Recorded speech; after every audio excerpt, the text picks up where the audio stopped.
1 minute.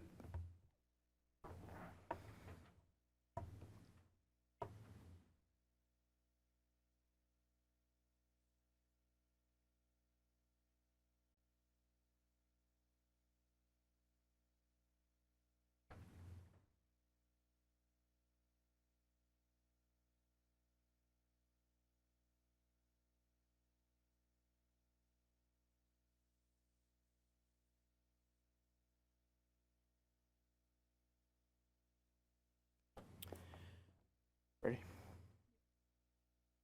All right, it's 6:01 and the Conservation Commission meeting will come to order. First item, which is actually not on the agenda, if you'll indulge me, I'd like to welcome Art Rosberry-Yoder, our newest member. Did you want to say anything, introduce yourself, or?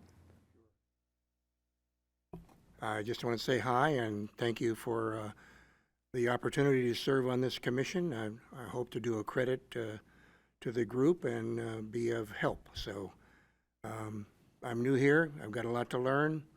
I do have some relevant experience that I can bring to bear, but I'll need your help in seeing how I can best be a part of this team going forward. So thank you, and I'm open for education. Thank you. We're all available for questions.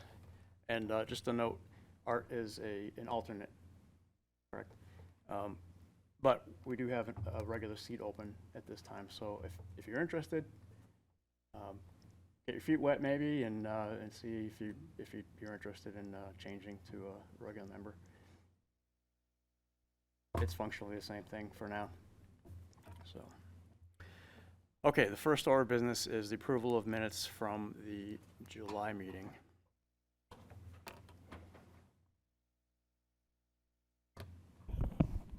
I have a couple notes.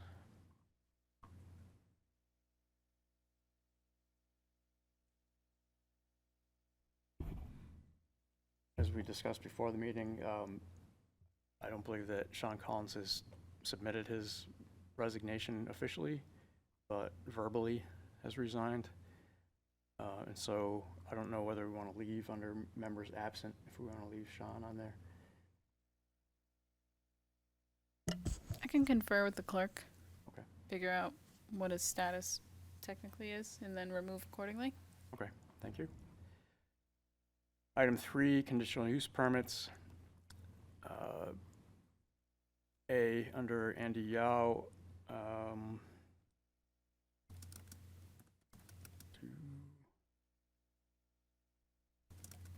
for the 5th sentence, pipe was recovered with the same material. I would change that from material to fill.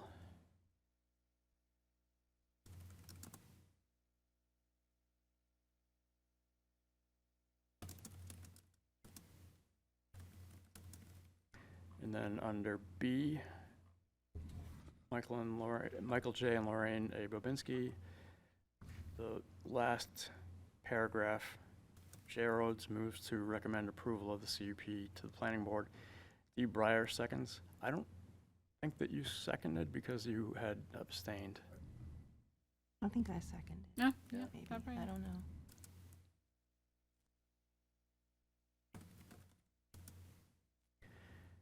Says that I recuse myself for the item. Yeah, it says that you did? Yeah. All right, we'll just update. We can update that. You just swap it and whatever I think. I see that now, thanks. And then motion carries 5-0-0, 1 recusal. I don't know if you wanted to say 5-0-1, 1 abstention.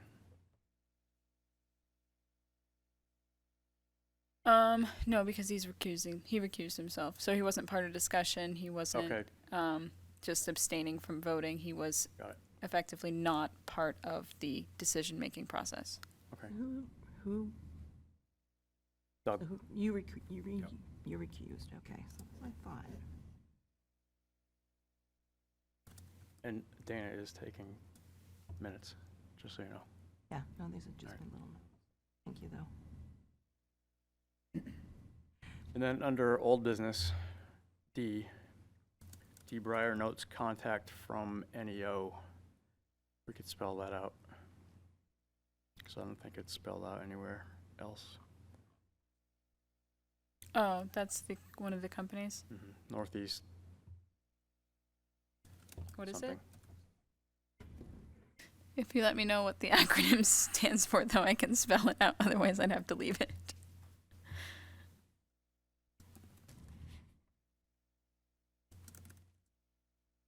I had a question. Conservation? No. And I'll find it. One was Northeast Environmental. yeah, if you guys can someone can email what the firm's name is. Yeah.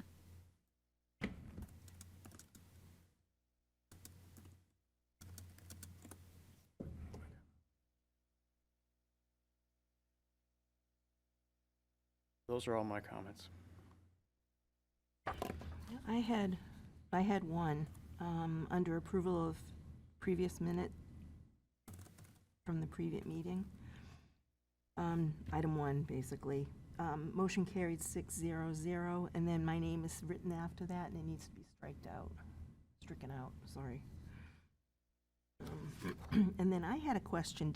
Did we hear Michael and his wife first before we heard Anthony, or am I misremembering? Yes. Yep. Anthony was Andy Anthony? went second. He was first on the agenda, but we But you, switched it okay. procedurally. So do we need to change that? You can.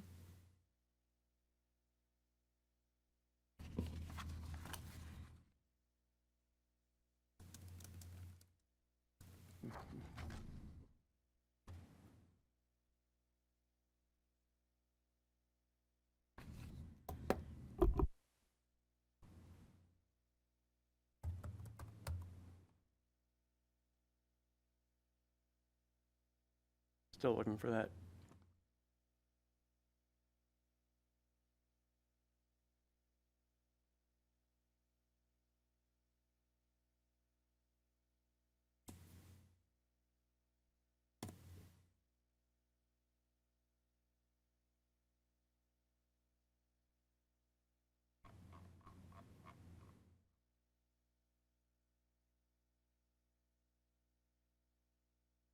Okay, well, we'll move on.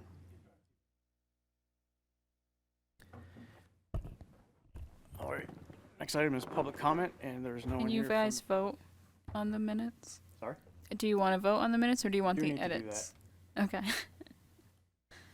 Is there a motion? I make a motion to accept the minutes as amended and changed. All right, there's a motion and a second.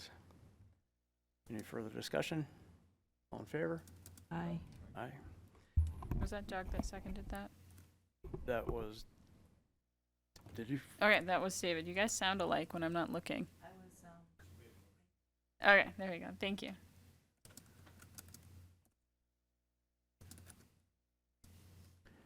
Minutes are approved. Are you abstaining? Hold on. Or are you voting or abstaining for the minutes? You'll have to abstain because you think weren't, so, you 'cause weren't here. Okay. Not officially part of it at the time. That's fine. I'll let you vote next time. And so there's no public comment, and there are no conditional use permits. New business, any new business to come before the commission? Old business, easement monitoring. I still need to look into that.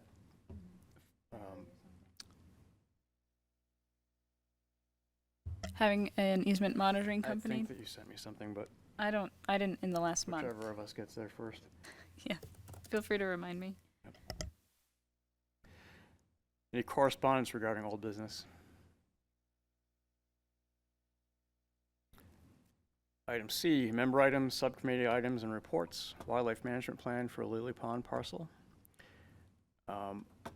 The only update that I have is that Art has joined us now, and we will get cooking on that. Contact we did meet prior to him joining us, but I'll get together our foresters' contact information and the cooperative extension people and see if we can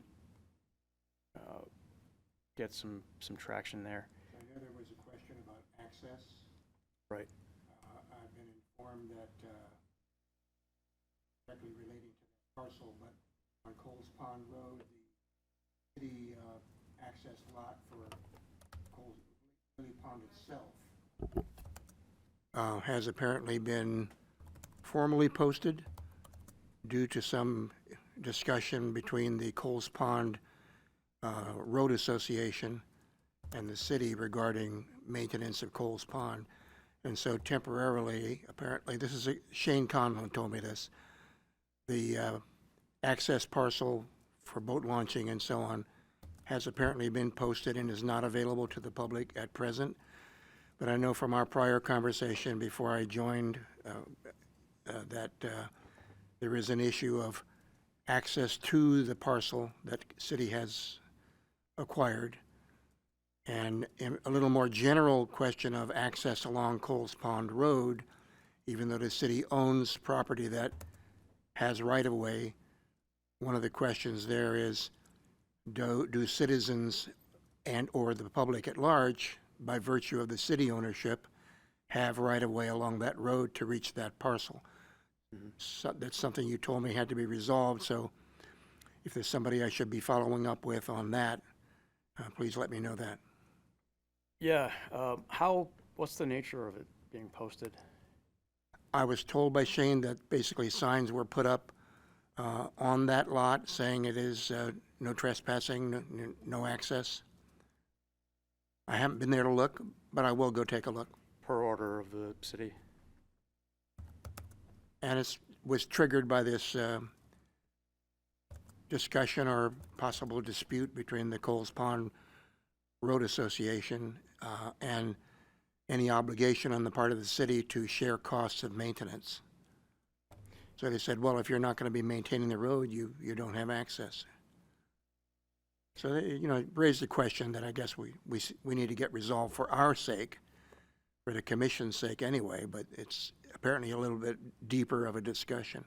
Yeah, it's interesting because the city holds property on the road. So Right. It's not just whether it maintains the road, it also has property there. And it's on both sides of the road. Yep. There's the sliver on the Lily Pond itself and then the larger easement across the road. So is Shane doing anything with it, or? No, he just informed me that it had been posted. Okay. I happened to see him when I was researching the private roads thing. I think this is probably a good opportunity to meet the city manager. Do you want me to pursue that? If you want to set up a meeting, I'll join you. Okay. Or vice versa. I'll reach out tomorrow and see what's available. Okay. Thank you. Further regarding that plan, we discussed that I think probably the most urgent management concern there would be invasives. To maintain the species diversity as it is now, and primarily that involves maintaining the plant diversity, which is going to quickly succumb to invasives if we don't handle it. So after we figure out, or concurrently, while we're figuring out the access, we should start looking into invasives and how we might, we won't be able to eradicate them, but keep them at bay. I have some education to go through on that to get up to speed on what's there. Mm-hmm. So. Yeah, there are easement walk documents on that. I think you walked it, right? I've walked part of it before. Yeah. There's a couple, I think a few of them, people have gone there a few times and noted what invasives are there. But,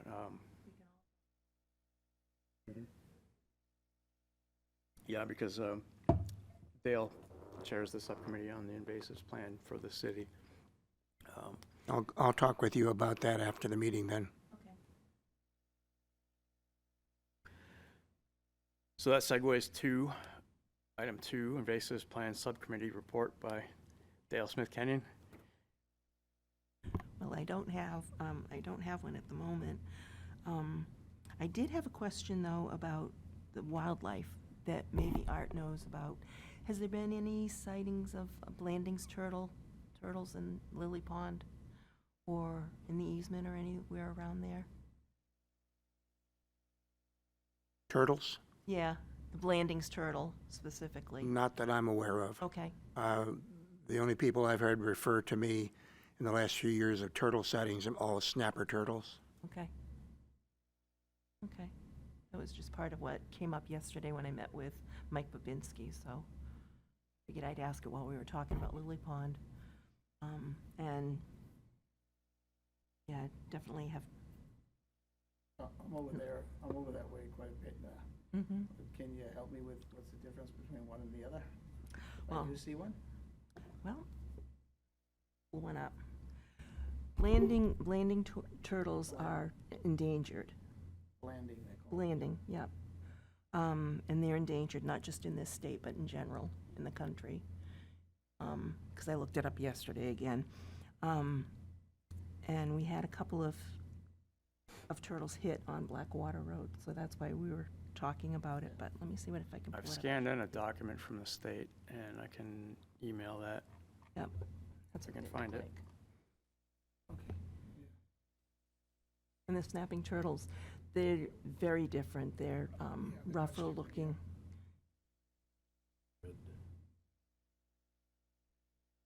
Are you looking at? Yeah. Blandings have the carapace is taller. Mm-hmm. We have microphones off. We do? No, mine's on. People can pull them closer, maybe.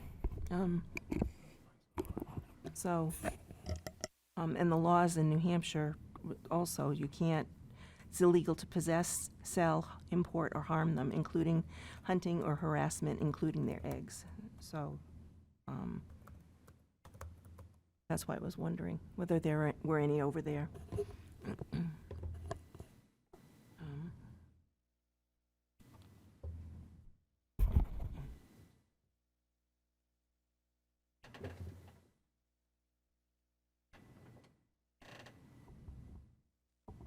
I'll get you a picture of them. There's a flyer from the Cooperative Extension that has pictures of wildlife from different habitat zones and Blandings. I think there's a Blandings picture in there. What's this?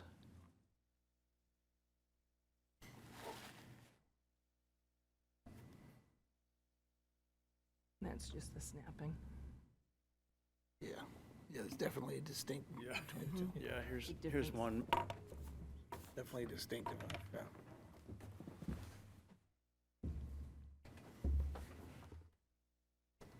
Yeah. It's a little bit like the size of a painted turtle. but- Yeah, it looks like, it's funny, it kind of looks like the one I bought my daughter when she was in like 4th grade. She wanted a turtle, you know. That was probably a red ear turtle. Yeah, yeah. That's what they used to sell. Yeah. I don't know if they still do.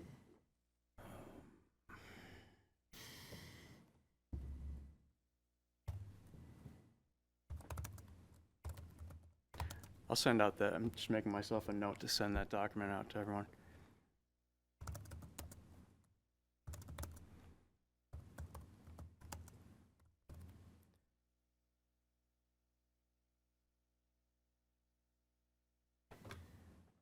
Okay, are we all set with that? Oh, you talked with Mike. Yeah, that was about the turtle stuff, so I was just gonna talk about it a little bit later on. You want me to do it now? Yes, please. Okay.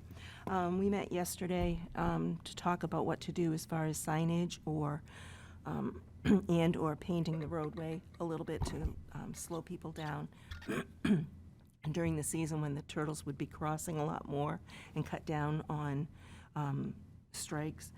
And we covered a lot of different things, but one of the things that was mentioned was that there was a consideration about whether or not, had talked about at one of our meetings about flip-down signs and just flip them back up when it's not the time of year, and then paint the hatch. But the concerns that Mike had were that for maintenance, a little bit labor-intensive, not only the maintenance of the painting on the road, but also making sure somebody goes out and flips over the sign each time. Also felt That's that, really a maintenance concern. it's what he mentioned. We can commit to that. Yes, we Yeah. can, but also he said that it's not a deterrent to speeding or hitting the turtles or other wildlife, that it's like an attractive nuisance that I guess you guys had talked about at some point. That's what he called, I don't know. An attractive nuisance. To have the sign there, kind of like, oh, people are gonna keep an eye. Certain people will keep an eye out and use that as an excuse to like, kind of go after them. I talked to Mike, and That was one of the things he mentioned. yeah, since then, Right. the state biologist said that that's not really concerned with blandings because they're so hard to find, and they live in such dense, Oh, okay. wet area that poaching is not really a problem with them. Okay. I think he was more concerned about the signage and the crossing, that people would like kind of swerve towards them. I get the pain on the road maintenance, but the Yes. sign we can commit to, like you Yes, we said. can. It's As very well easy. as, I think for everybody that he's talking about, that maybe would go after it, there's probably 3 times, 5 times more that would be more aware of, oh, there it is, and not go it. So you're always gonna have that type of person, but I think more often you're gonna find people maybe keep an eye out and make sure they don't go, or stop and help them across the road like people Yes. do. Yeah. The other thing that he mentioned was just education on our website, PSAs when it's closer to the time of year that they're actually moving more, social media, that kind of stuff. He asked about whether or not there were any at Lily Pond, Tate's Brook, or West High Street, and I said I didn't know, I hadn't heard of any. And I knew there was some in Willen Pond because we had the citizen that came out years ago with a video. Remember, she lived right on the point, and she had just moved there, and she came out with a video that she had seen some of the turtles, and I think they were blanding turtles At what location? at Willen Pond. Oh, okay. The one who scuba dives? Yes. Yeah. So I know they're there at Willen Pond, so one would say that they probably migrate to other areas too, but, let's see, he was gonna follow up with Fish and Game and colleagues in other areas to find out what they do. And also we can find out what their more active time of year is. Well, Kevin and I already met with Fish and Game and talked Okay. about what other people do, and that's what we conveyed. Oh, okay. The signs and the striping. Oh, okay. More than that would be the fencing to try to Yep, and I mentioned that to channel him. them toward the culvert, but the culvert isn't big enough Right. to accommodate them, so we would have to build a new culvert, which is way out of our league, so. Right, we talked about that, and he said somewhere down the road, if it needs to be replaced, then, consider it at that time. And and I told him about, that we had discussed about fencing and that was prohibitive, and, Yeah. so a lot of the things that we had talked about at our last meeting, I conveyed to him.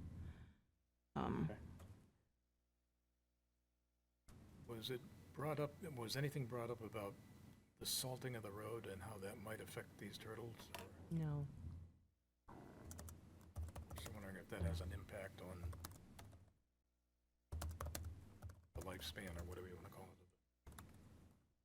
And they don't reproduce until they're about like 14 years old, which is, Yeah, I just that's why don't know there's, how the salt into the water. or right, whatever. but I think that's part of the problem, is why they're endangered, is because it's so long before they're actually able to reproduce. I'll find out about that. I can circle back with Mike too Okay, about what Fish and Game said. I prefer that we don't duplicate effort. yes.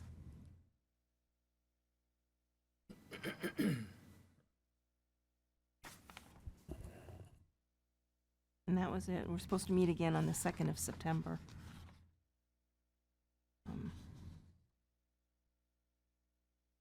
All right, thank you. Alrighty. Oh, the most important thing, signs. A standard sign is about $150 plus or minus. This would be a customized, so he thinks it may be more or less. And of course, the striping is repetitive. It's worn easily, so. $150 a piece for the sign and posts, or, okay. Yep.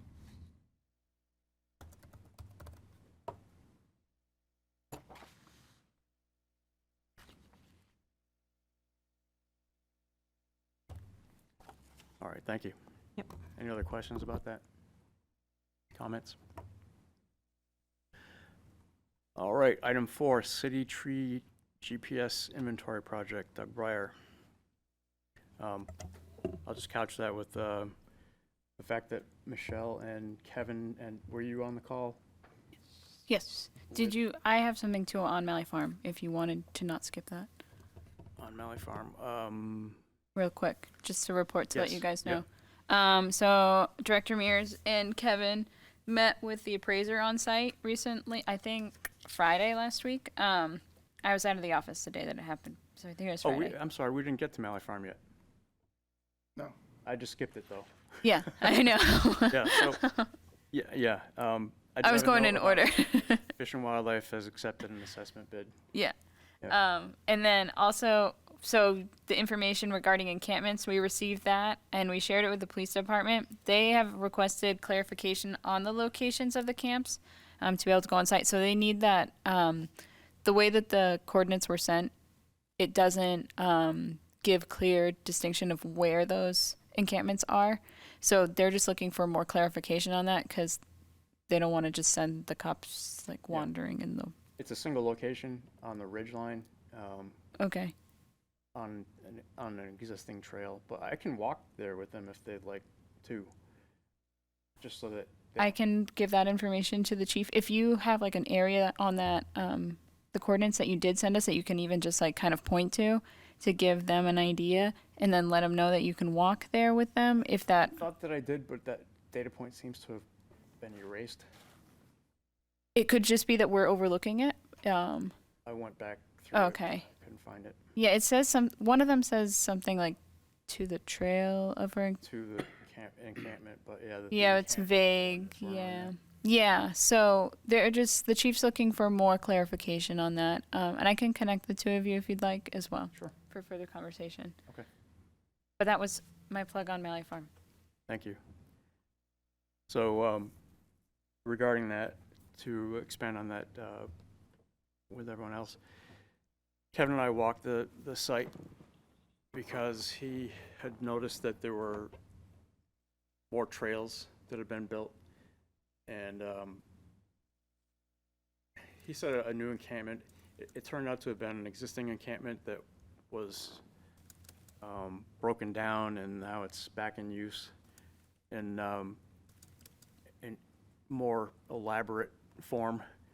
So there's corrugated steel and fireplaces and tarps and so forth. There's that. And there are, I don't know if they're BMX or mountain biking trails that have been built. You know, some of the existing trails are scoured out more than they had been by bicycle use. doesn't appear to be dirt bikes. And berms have been created with using saplings that have been cut from the area. And so there are berms consisting of probably 25 saplings next to each other, and then jumps the same way. And a lot of new trails have been kind of dug out, especially on the steepest slopes and along the river. So some erosion damage that's happening there. They've also built a bridge across the brook at the place where we were looking to build the bridge. It's no worse than the previous bridge that was there. I mean, it wasn't really a bridge per se, it was a bunch of logs. This is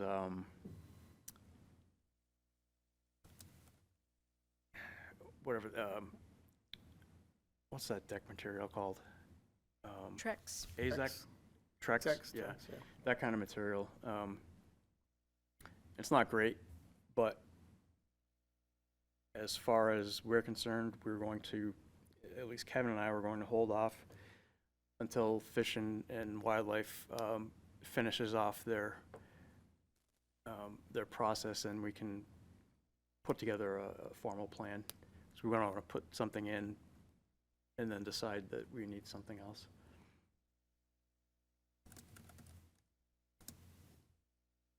So that's that.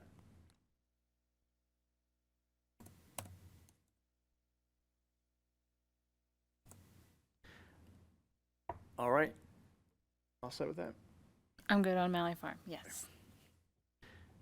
Item 4. Tree All right. inventory project.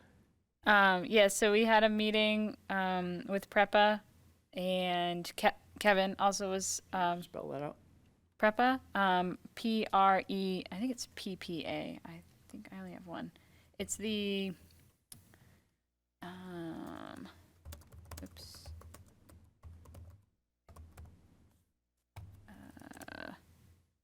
Oh, it is only one P. So P-R-E-P-A, so the Piscataqua Region Estuaries Partnership. I don't have the A right now. So it is the, Director Mears said that we'll be hearing from them at the end of August to further move along with that project. It is the project consulting, so they'll help us with making sure the scope, because there was discussion about where we're looking at. There's been discussion between, is it just street trees, is it parks, is it cemetery, like all city lands, and how to manage that and then work. So get us a scope, and then assisting with a grant to get that process moving. For the tree inventory. Are there functional areas that the scope would cover? Meaning? So, purchase of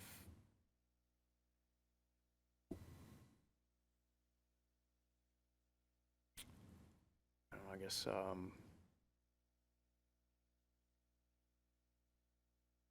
the contract with To vendor cover. versus legwork and data manipulation, publicity. Are there any stipulations like that?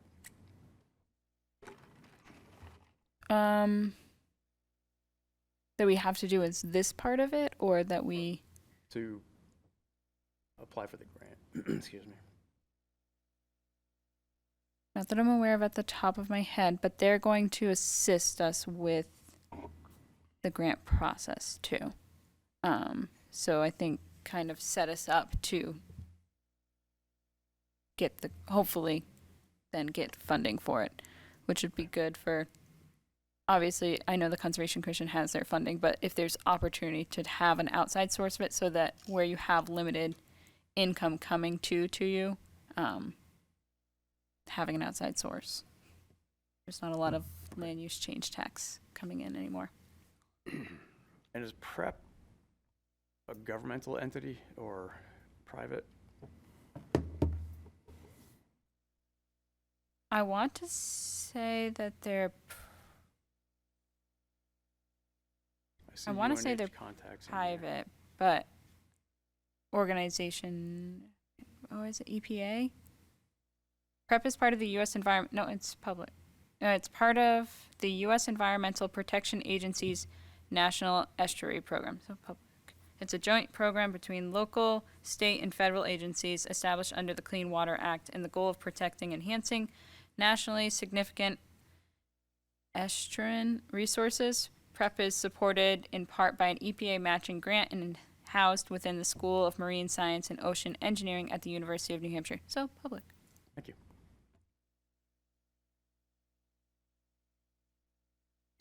That is all.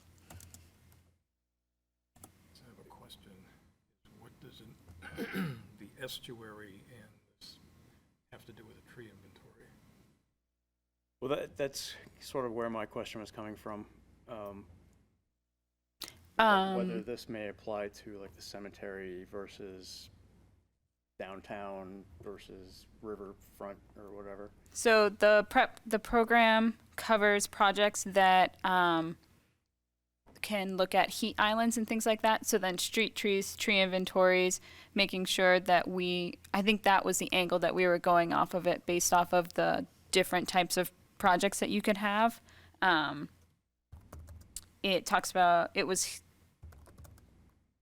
heat islands, and there's something else because ultimately there's another connection. But that was one of the main parts of it.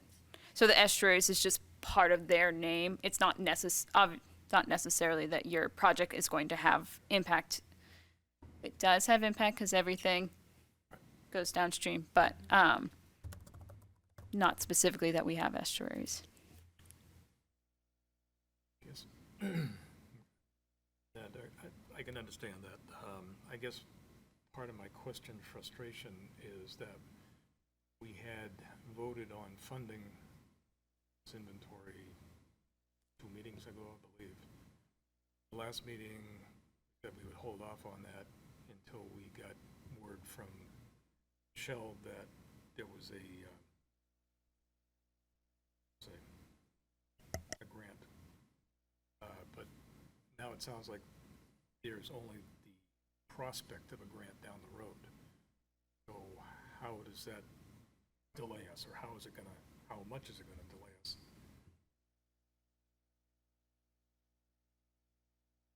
Grant applications in general tend to take a matter of months. Any idea on this one?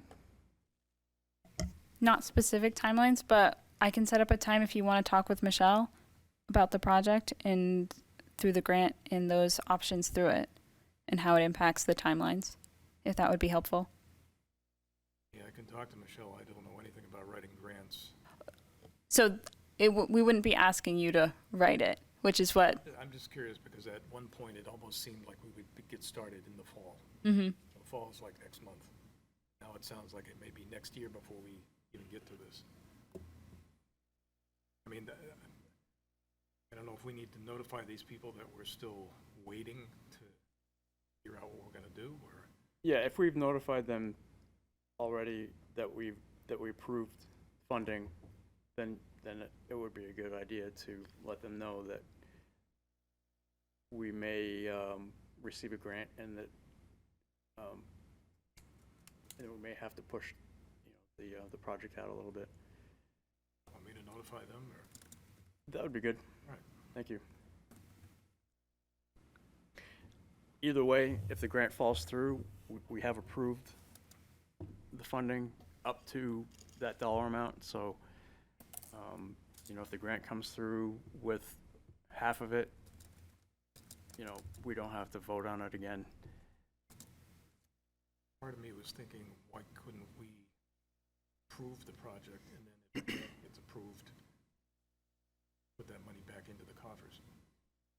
So it's not the way things are normally done, but Yeah, I don't know if the grant will allow it. Yeah, the grant might not allow us to do it that way. A lot of times they're not for retroactive spending like that. And so then it would be,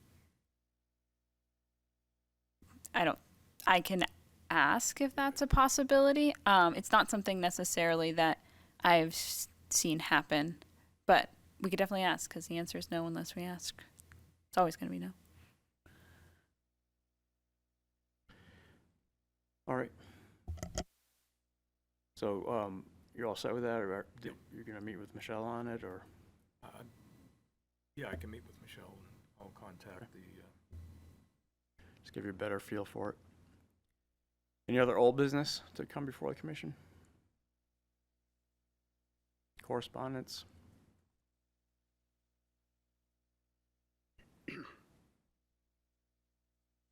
All right, then, treasurer's report.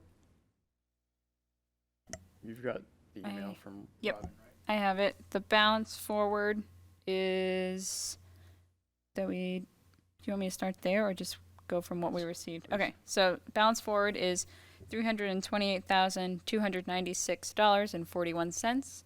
We received $1,202.35 in interest for a final balance of $329,498.76.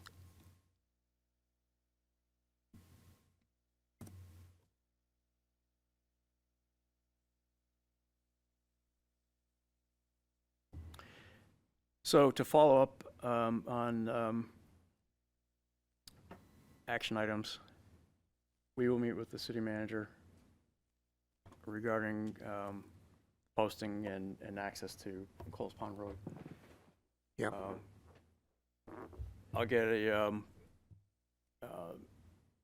scanned documents of the wildlife action plan information on the turtles.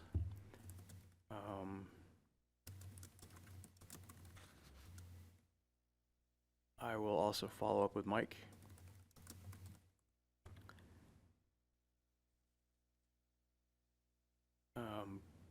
Kevin and I are still waiting for word from Fish and Wildlife, so no action there. And Doug is potentially meeting with Michelle. Any other items? question I have. My wife was telling me that there is some kind of a regional meeting of boards, conservation committee boards. I think it's something to do with the Piscataqua River estuary. Mm-hmm. I didn't know if you've been notified of that, or? Yeah, occasionally we get invitations from them.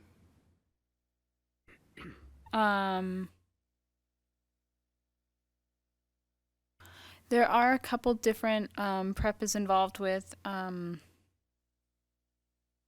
trying to think. Michelle and I went to one last summer. I haven't seen anything, but we can definitely, if there's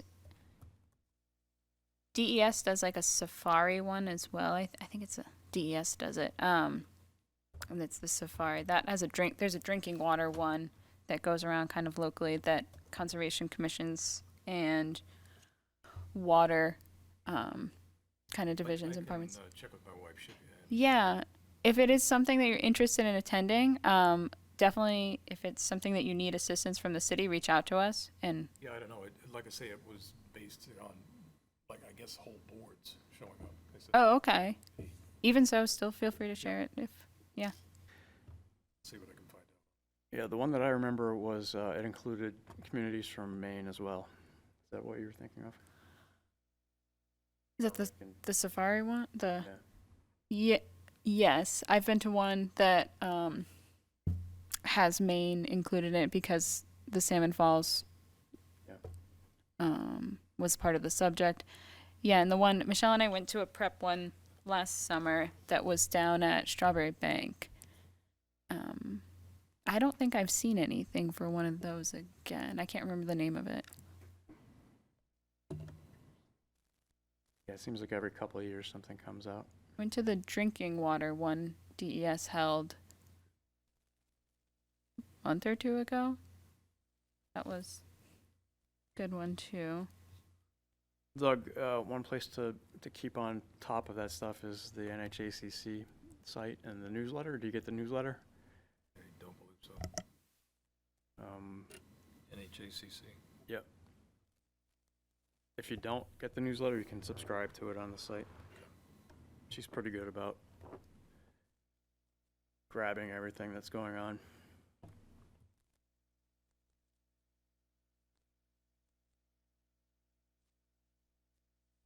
Scottsdale Region Estuaries Partnership, Durham. Maybe that's it. Yeah. I'm still trying to find her post, but I'll have to ask her what it is. Yeah, okay. You don't have a motion to adjourn? I'll make a motion to adjourn. Okay, there's a motion and a second for adjournment. All in favor? Right. Meeting adjourns at 6:46.